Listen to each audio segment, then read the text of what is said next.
Welcome again to the online classes of Marwar Shikshan Sansthan. हम पिछली class के अंदर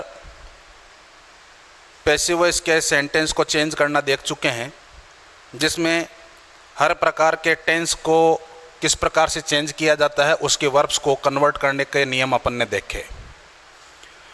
इसी टॉपिक के अंदर हम आगे देखते हैं कि यदि वाक्य में दो ऑब्जेक्ट दिए हुए हों,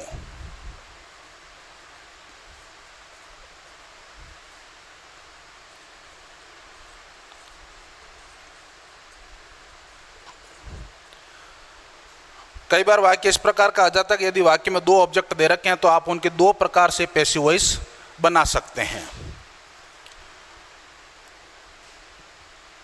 for example, my grandmother,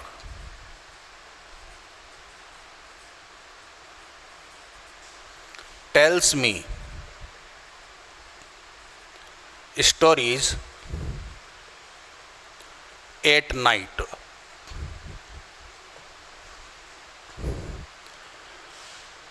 तो देखिए, इस वाक्य का सब्जेक्ट जो दे रखा है कि माई ग्रैंड मदर मुझे रात को कहानियां सुनाती है। सुनाना वर्ब है, किसे सुनाती है? तो मी ऑब्जेक्ट हो गया, और क्या सुनाती है यह भी वाक्य का ऑब्जेक्ट हो गया। एट नाइट टाइमिंग है। जब वाक्य में दो प्रकार का टाइमिंग दे रखा हो, जिसमें से एक सजीव रहेगा और एक निर्जीव रहेगा, तो सजीव को अपन इनडायरेक्ट ऑब्जेक्ट कहते हैं और निर्जीव को अपन डायरेक्ट ऑब्जेक्ट कहते हैं। आप इस प्रकार के सेंटेंस के जब पैसिव वॉइस बनाएं तो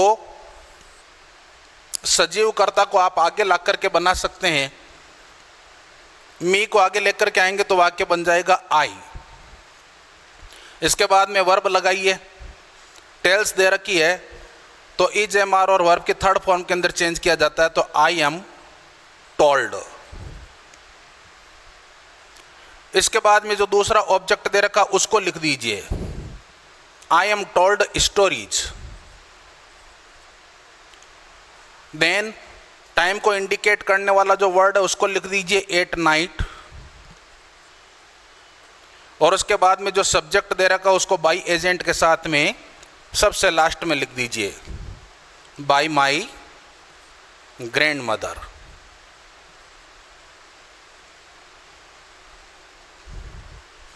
तो अपना वाक्य बन जाएगा आई am told stories at night by my grand mother. इस सेंटेंस को आप इस प्रकार से भी बना सकते हैं कि जो आपका डायरेक्ट ऑब्जेक्ट दे रखा है उसको भी आप वाक्य के अंदर शुरू में रख करके पैसिव वॉइस बना सकते हैं। तो उसके अंदर वाक्य में थोड़ा सा ही चेंज होगा, कोई ज़्यादा चेंज होने की आवश्यकता नहीं है। देखिए, अपने लिए ज़्यादा बेटर ये रहता है कि यदि अपन सजीव कर्ता को आगे रख करके वाक्य बनाते हैं तो वो ज़्यादा ठीक माना जाता है। लेकिन दूसरे तरीके से भी वाक्य बनाएंगे तो वो गलत नहीं है, तरीका वह भी सही है। तो अपन यहाँ पर स्टोरीज को आगे ला करके वाक्य बनाते हैं। तो स्टोरीज आर टोल्ड। अब यहाँ पर स्टोरीज प्लूरल नाउन है, इसलिए यहाँ पर एम का उपयोग नहीं करेंगे, आर का उपयोग करेंगे। तो स्टोरीज आर टोल्ड। इसके बाद में देखिए, जो इनडायरेक्ट ऑब्जेक्ट होता है उसको आप यहां पर लिख दीजिए। तो इसके पहले अपने को क्या करना, टू वर्ड लगाना पड़ेगा, टू मी। उसके बाद में आप टाइम को लिख दीजिए at night by my grandmother.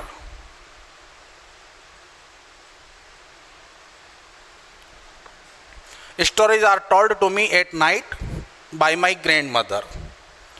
तो इस प्रकार से यदि वाक्य में दो ऑब्जेक्ट हों तो अपने को उसकी पैसिव वॉइस बनानी आनी चाहिए।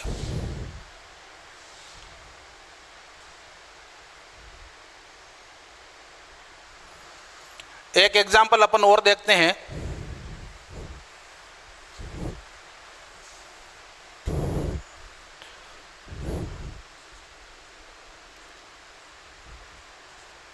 The police will give him the reward of 1100 rupees.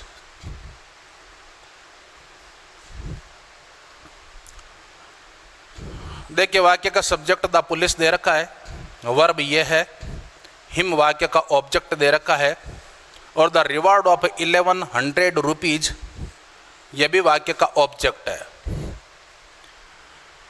क्या दिया जाएगा?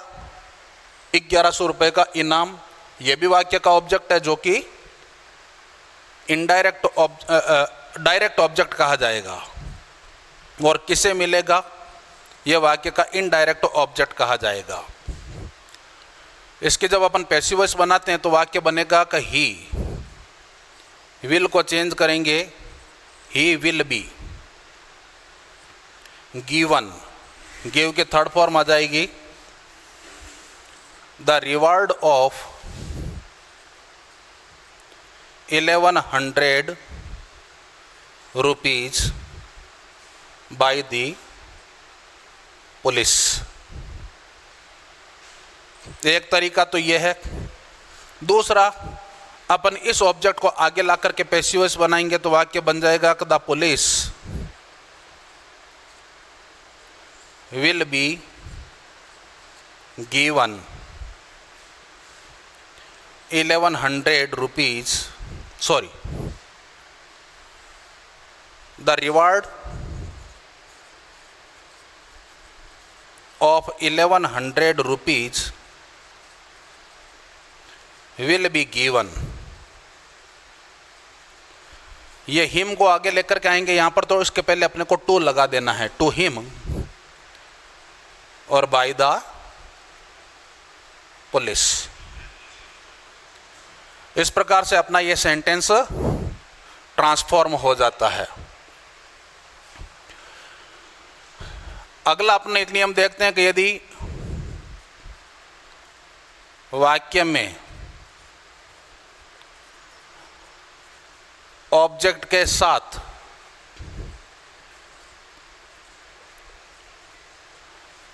ऑब्जेक्ट कॉम्प्लीमेंट भी दिया हुआ हो, ऑब्जेक्ट और ऑब्जेक्ट कॉम्प्लीमेंट, इस प्रकार से यदि अपने को चीज़ दी हुई है तो अपने को वाक्य किस प्रकार से बनाना है। For example,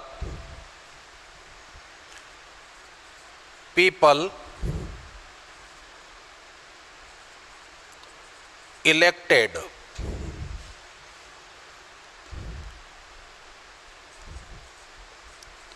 Mahavir the sarpanch of the village.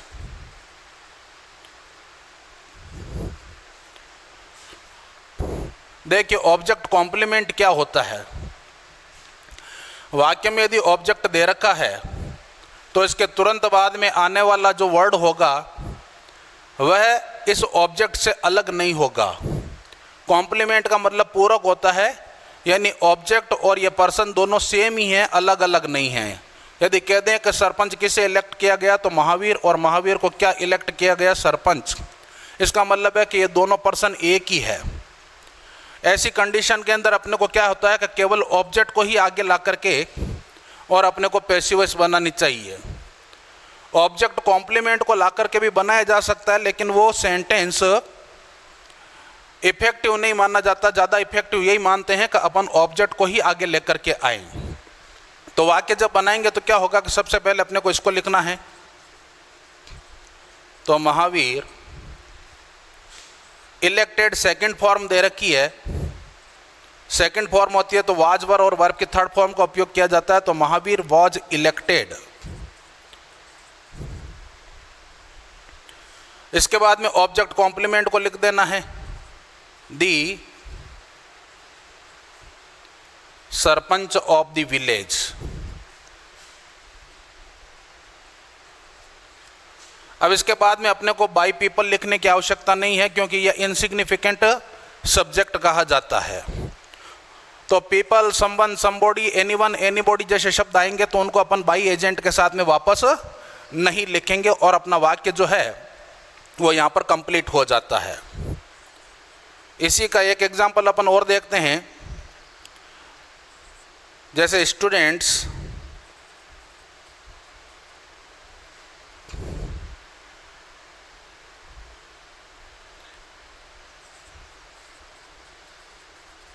elected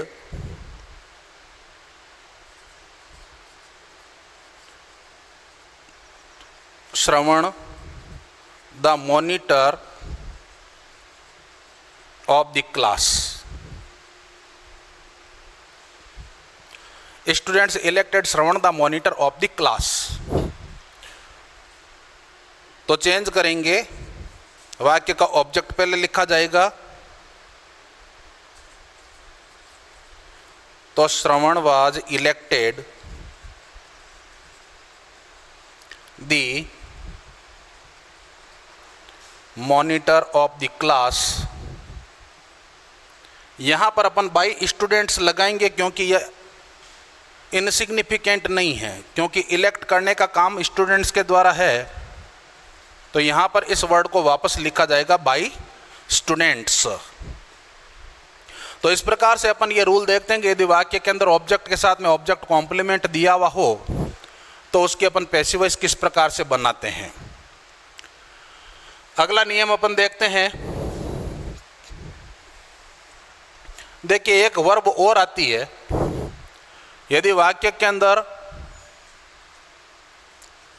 going to और वर्ब की फर्स्ट फॉर्म दी हुई रहती है, तो ये जहाँ पर गोइंग टू वर्ब दी हुई होती है, इसका मतलब है कि ये काम जो है वह कॉन्टिन्यूअस टेंस के अंदर चल रहा है। तो ऐसे में अपन क्या करेंगे कि गोइंग टू वर्ब को लगाएंगे, उसके बाद में बी को लगाएंगे और फिर मेन वर्ब की थर्ड फॉर्म को काम में लेंगे। For example, they are going to open a new hospital in our city। कि वे हमारे शहर में एक नया हॉस्पिटल खोलने जा रहे हैं। निकट भविष्य की बात को यह बताता है, इसलिए अपन गोइंग टू का उपयोग करते हैं। तो गोइंग टू और मेन वर्ब की फर्स्ट फॉर्म दे रखी है यहाँ पर। तो ऐसे में क्या करना है अपने को, इसको गोइंग टू को आगे बी और फिर वर्ब की थर्ड फॉर्म के अंदर चेंज कर देना है। तो ये पूरी वर्ब है, आर गोइंग टू ओपन, ये पूरी वर्ब है और उस वर्ब के बाद में जो दे रखा है वह ऑब्जेक्ट है। इन अवर सिटी वो प्लेस है।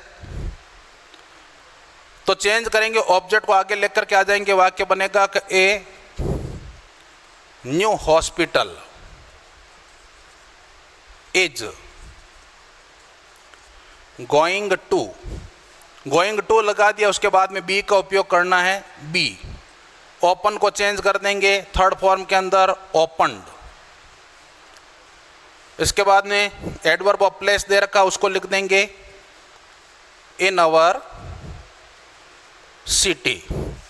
यहां पर अपने को बाई देम वापस लिखने की जरूरत नहीं है। ठीक इस तरह से अपन एक एग्जाम्पल और देख लेते हैं।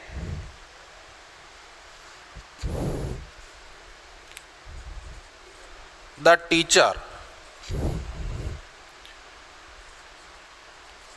was going to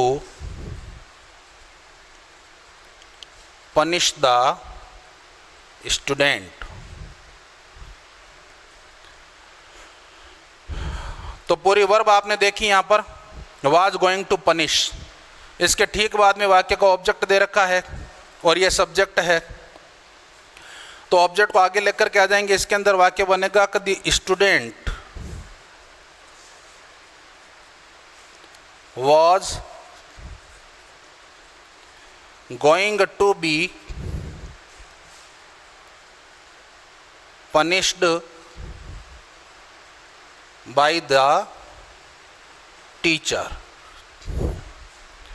तो इस प्रकार से अपन वाक्य में यदि गोइंग टू का प्रयोग कर रखा है तो उसको पैसिव वॉइस के अंदर बदलना देखते हैं।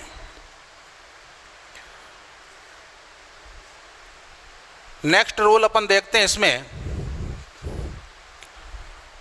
कि यदि इंटरोगेटिव सेंटेंस दे रखा हो तो उसको अपन पैसिव वॉइस किस प्रकार से बनाते हैं।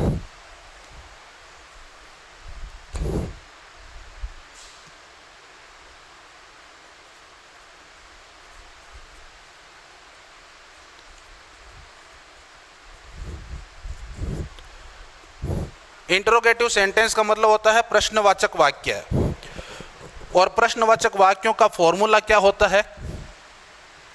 सबसे पहले अपन देखते हैं WH वर्ड लगा हुआ रहता है, उसके बाद में हेल्पिंग वर्ब दी हुई रहती है, उसके बाद में सब्जेक्ट होता है, फिर मेन वर्ब आती है, फिर ऑब्जेक्ट दिया हुआ रहता है, और उसके बाद में other words then sign of interrogation दिया हुआ रहता है।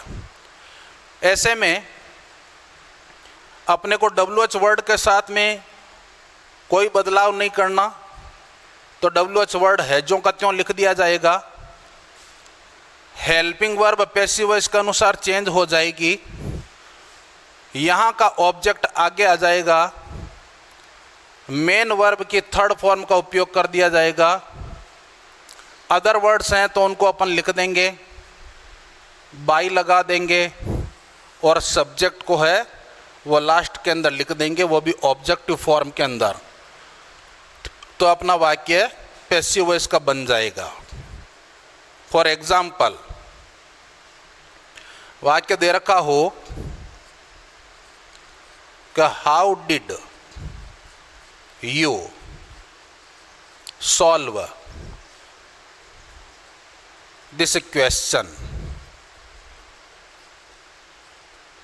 और साइन ऑफ इंट्रोगेशन दे रखा हो। तो WH का वर्ड मतलब what, where, when, who, whose, whom, how, ये वर्ड जो होते हैं उनको अपन WH वर्ड कहते हैं। तो इसके अंदर कोई चेंज नहीं करना है, ये है जो का त्यों लिख दिया जाएगा। अब देखिए यदि वाक्य में डिड और वर्ब की फर्स्ट फॉर्म दी हुई रहती है तो उसको किस में चेंज करते हैं। तो सिंपल पास्ट टेंस की वर्ब है, वर्ब की सेकंड फॉर्म ऑफ डिड दिया हुआ हो तो उसको अपन वाज वर्ब के साथ में चेंज कर देते हैं। तो यहाँ पर लगा देंगे वाज। हाउ वाज, ये वाज किस लिए लिखा, क्योंकि द क्वेश्चन वर्ड जो आएगा वो सिंगुलर है, इसलिए वाज का प्रयोग किया। तो हाउ वाज द क्वेश्चन। इसके बाद में क्या करना अपने को, अपन ने हेल्पिंग वर्ब का प्रयोग कर लिया, यहाँ पर ऑब्जेक्ट को भी अपन लेकर के आ गए। अब मेन वर्ब की थर्ड फॉर्म का प्रयोग करना है, तो मेन वर्ब है सॉल्व, इसको अपन लिखेंगे सॉल्व्ड। तो how was the question solved. इसके बाद में यू वर्ड दे रखा है, इसको अपन बाई के साथ में लास्ट में लिख देंगे बाई यू। इस तरह से अपना ये सेंटेंस कंप्लीट हो जाता है। अनदर एग्जाम्पल, जैसे वाक्य दे रखा है what are you doing here. देखिए यहां पर WH का वर्ड उपयोग है, हेल्पिंग वर्ब है, यू सब्जेक्ट दे रखा है, डू वर्ब दे रखी है, और हियर प्लेस है। अब वाक्य के अंदर ऑब्जेक्ट तो नहीं दे रखा, लेकिन ये व्हाट शब्द जो है वो अपने आप के अंदर ऑब्जेक्ट को सिग्निफाई करता है। सिग्निफाई करने के कारण अपन लोग इसकी पैसिव वॉइस बना सकते हैं। तो वाक्य बनाएंगे तो WH के वर्ड को पहले ही लिख देंगे कि व्हाट, ये सिंगुलर है इसलिए इसके साथ में इज का प्रयोग किया जाता है कि व्हाट इज। आर और वर्ब की ING फॉर्म है, उसको आर बी बीइंग और वर्ब की थर्ड फॉर्म के अंदर चेंज करेंगे तो व्हाट इज बीइंग। डू के थर्ड फॉर्म लगा देंगे done, what is being done here bye you. इस प्रकार से अपना ये व्हाट से बनने वाला जो क्वेश्चन है उसको भी पैसिव वॉइस के अंदर अपन चेंज कर लेते हैं। एक एग्जाम्पल अपन और देखें इसका।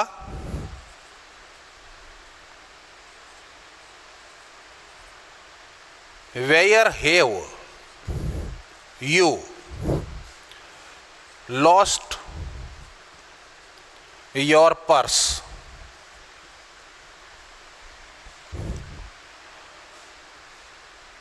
तो देखिए वाक्य का ऑब्जेक्ट कौन सा है, योर पर्स। WH के वर्ड का उपयोग अपन यहां पर कर देंगे वेयर। इस ऑब्जेक्ट को आगे लेकर के आएंगे। सबसे पहले अपन हेल्पिंग वर्ब का प्रयोग कर लेते हैं। हैव और वर्ब की थर्ड फॉर्म का उपयोग दे रखा है, तो उसको किस में चेंज करते हैं, हेज हैव के साथ में बीन और फिर वर्ब की थर्ड फॉर्म लगाते हैं। तो वेयर हेज, क्योंकि इसको आगे लेकर के आएंगे तो ये सिंगुलर है, सिंगुलर होने के कारण अपन हेज का उपयोग करते हैं कि वेयर हेज योर पर्स। अब बीन का उपयोग करेंगे, क्योंकि हैव के साथ में बीन का उपयोग होता है। Where has your purse been lost.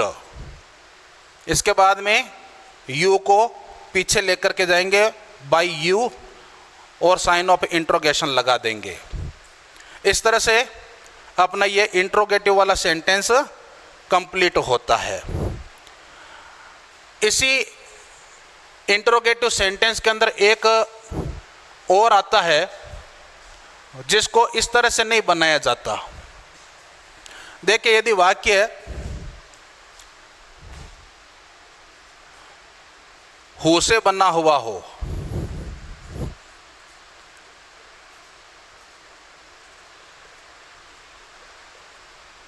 तो पैसिव वॉइस बनाते समय उसे बाई होम में बदल देते हैं।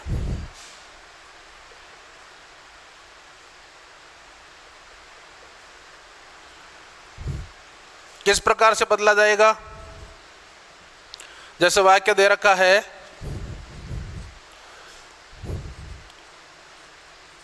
Who broke this cup. जब इस प्रकार का वाक्य दिया हुआ आ गया तो क्या करना है कि हु को आपको किस में बदलना पड़ेगा, बाई होम के अंदर। तो बाई होम, बाई होम के बाद में अपने को हेल्पिंग वर्ब का उपयोग करना है। तो हेल्पिंग वर्ब क्या लगेगी, यहां पर सेकंड फॉर्म दे रखी है। यदि सेकंड फॉर्म दी हुई रहती तो उसको वाज वर्ब के साथ में अपन लिखते हैं। तो बाई होम वाज, ऑब्जेक्ट को लिखा जाएगा दिस कप, और ब्रोक की third form broken. By home was this cup broken, क्योंकि ये होम जो है ये अपने आप के अंदर ऑब्जेक्ट है, इसलिए इसके साथ में ही अपन बाई का उपयोग कर लेते हैं। एक एग्जाम्पल अपन इसका और देखते हैं।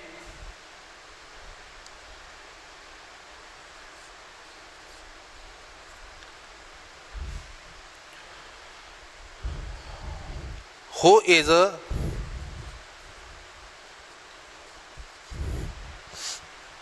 Writing a story.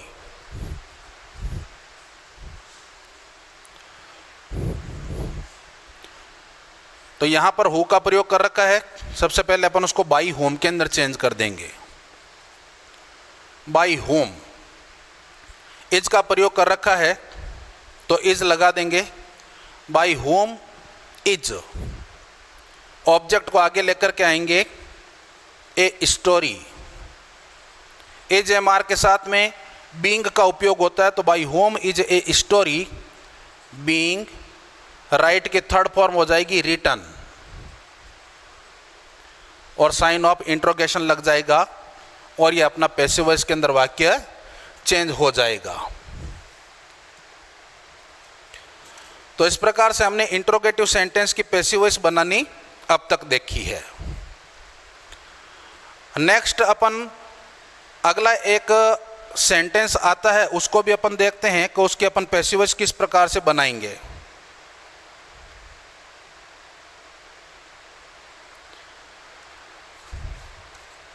देखिए यदि इम्पेरेटिव सेंटेंस आ जाते हैं तो उसको किस प्रकार से पैसिव वॉइस के अंदर बदला जाता है।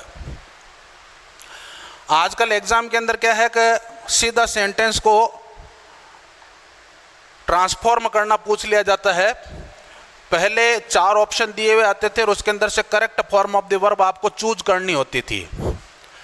तो बोर्ड किसी भी प्रकार से अपना ये पैटर्न बदल सकता है। यदि आपको 4 ऑप्शन पूछ लिए गए कि उसमें से correct form of the verb कौन सी है जो पैसिव वॉइस के अंदर काम में ली जाती है, तो आपको वो चूज करनी पड़ेगी। और यदि डायरेक्ट ट्रांसफॉर्मेशन का पूछ लिया सेंटेंस देकर के कि इसको चेंज कीजिए, तो आपको पूरा वाक्य चेंज करना आना चाहिए। तो देखिए अपन इंपेरेटिव सेंटेंस की पैसिव वॉइस किस प्रकार से बनाते देखते हैं।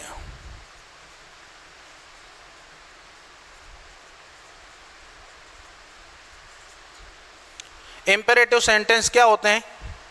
आज्ञा या निवेदन सूचक वाक्य। और इस वाक्य की अपन पहचान किस प्रकार से करते हैं कि ये वाक्य सीधे या तो वर्ब के फर्स्ट फॉर्म से स्टार्ट होते हैं और इसके आगे ऑब्जेक्ट लगा हुआ रहता है, या फिर इस वाक्य के अंदर डू नॉट का उपयोग किया जाता है। डू नॉट प्लस वर्ब की फर्स्ट फॉर्म और उसके बाद में ऑब्जेक्ट दिया हुआ हो। तो जब भी अपन पैसिव वॉइस बनाएंगे तो एक तो सीधा सीधा तरीका है कि यू आर रिक्वेस्टेड या ऑर्डर्ड टू, इससे वाक्य की शुरुआत कर देनी है और बाकी का वाक्य आपको है जो का त्यों लिख देना है। डू नॉट वाले वाक्य के अंदर डू हट जाएगा उस कंडीशन के अंदर। फॉर एग्जाम्पल, जैसे एक छोटा सा सेंटेंस दे रखा है कि ओपन दी डोर। यदि ये निवेदन किया गया है तो आपको क्या करना है कि यू आर रिक्वेस्टेड टू और उसके बाद में ओपन दी डोर।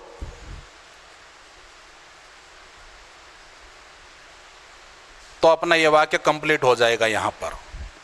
और ऑर्डर कर रखा है तो रिक्वेस्टेड की जगह आप क्या करेंगे? ऑर्डर्ड। तो वाक्य बन जाएगा कि you are ordered to open the door. एक जैसे वाक्य दे रखा है कि do not switch off the light. तो यहां पर मना कर रखी है किसी काम की, तो ऑर्डर है ये एक प्रकार का। तो वाक्य बनेगा कि you are ordered not to. अब यहां से डू हट जाएगा और उसकी जगह पर केवल नॉट का उपयोग किया जाएगा कि you are ordered not to switch off the light.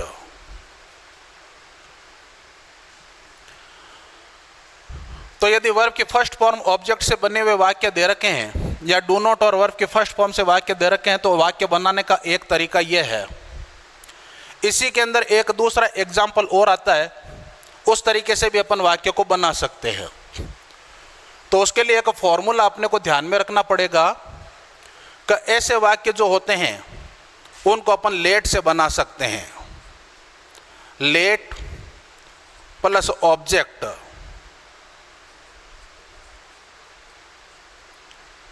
यदि नोट का प्रयोग होगा तो अपन नोट लगा देंगे, बी का उपयोग करना है और मेन वर्ब की थर्ड फॉर्म का उपयोग करना है। नोट भी लगा सकते हैं और बी नोट भी लगा सकते हैं। बी के बाद में भी नोट का प्रयोग होता है। फॉर एग्जाम्पल,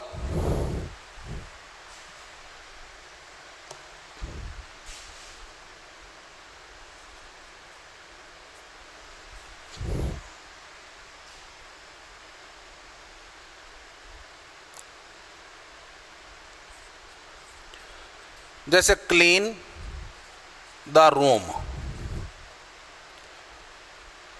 तो मेन वर्ब की फर्स्ट फॉर्म दे रखी है और ऑब्जेक्ट दे रखा है। क्योंकि इंपेरेटिव सेंटेंस बहुत छोटे होते हैं, बोलने के अंदर ज़्यादा काम में आते हैं, इसलिए इसके अंदर सब्जेक्ट का लोप हुआ करता है। तो इसको अपन बनाएंगे तो वाक्य लेट से स्टार्ट कर देना, तो लेट। उसके बाद में ऑब्जेक्ट का उपयोग करना, तो वाक्य का ऑब्जेक्ट यह है कि लेट द रूम। यह वाक्य अफर्मेटिव सेंटेंस, इसलिए बी का उपयोग कर देंगे बी। तो लेट द रूम बी और क्लीन की थर्ड फॉर्म इसको अपन लिख देंगे। तो ये अपना पैसिव वॉइस का वाक्य बन जाएगा। एक एग्जाम्पल अपन और देखें, जैसे दे रखा है कि डू नॉट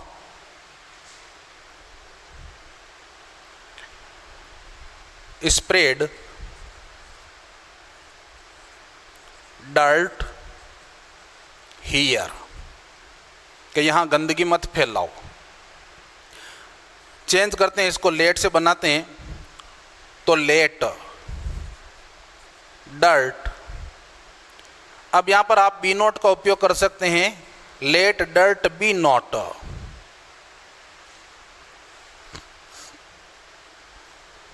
स्प्रेड और हियर, तो बी नॉट का उपयोग करना, वर्ब की थर्ड फॉर्म लगानी है, लेट से वाक्य बनाएंगे तो अपना ये वाक्य बन जाएगा। लास्ट इसका अपन एक रूल और देख लेते हैं कि देखिए कभी इंपेरेटिव सेंटेंस यदि लेट से बना हुआ आ गया तो उसकी पैसिव वॉइस किस प्रकार से बनाएंगे। लेट दे रखा हो, ऑब्जेक्ट दे रखा हो, वर्ब दे रखी हो और फिर ऑब्जेक्ट दे रखा हो, तो इस वाक्य में दो प्रकार के ऑब्जेक्ट आएंगे। तो ऐसे के अंदर क्या करना है कि वाक्य वापस लेट से स्टार्ट कर देना है। इस ऑब्जेक्ट को आप आगे लेकर के आ जाएंगे, बी का उपयोग करेंगे, मेन वर्ब के थर्ड फॉर्म का उपयोग करेंगे, बाई के साथ में पहले वाले ऑब्जेक्ट को पीछे लेकर के जाएंगे। For example, let me solve this question. तो लेट के प्रयोग के अंदर वापस लेट का उपयोग कर देना है, पीछे वाले ऑब्जेक्ट को आगे लेकर के आ जाएंगे कि लेट दिस क्वेश्चन। उसके बाद में बी का उपयोग कर देना है, बी सॉल्व की थर्ड फॉर्म सॉल्व्ड बाई। ये मी पीछे जाएगा तो आई के अंदर नहीं बदलेगा। क्यों नहीं बदलेगा? क्योंकि ऑब्जेक्ट के स्थान पर ले जा रहे हैं तो ऑब्जेक्टिव फॉर्म के अंदर ही रहेगा, इसलिए मी का वापस मी ही लगा देते हैं। एक एग्जाम्पल और देख लीजिए, लेट हिम प्ले क्रिकेट। तो वाक्य लेट से बना दीजिए, let cricket be played by him. इस प्रकार से हम देखते हैं कि एक्टिव वॉइस के सेंटेंस को पैसिव वॉइस के अंदर किस प्रकार से ट्रांसफॉर्म किया जाता है। इसके अधिक से अधिक आप एक्सरसाइज कीजिए तो आपको समझ में आ जाएगा। इससे आपको हर प्रकार की टेंस, उसकी वर्ब्स, उसको किस प्रकार से चेंज करना होता है, उसका भी आपको अभ्यास हो जाएगा। तो अपना ये चैप्टर यहीं पर एंड होता है।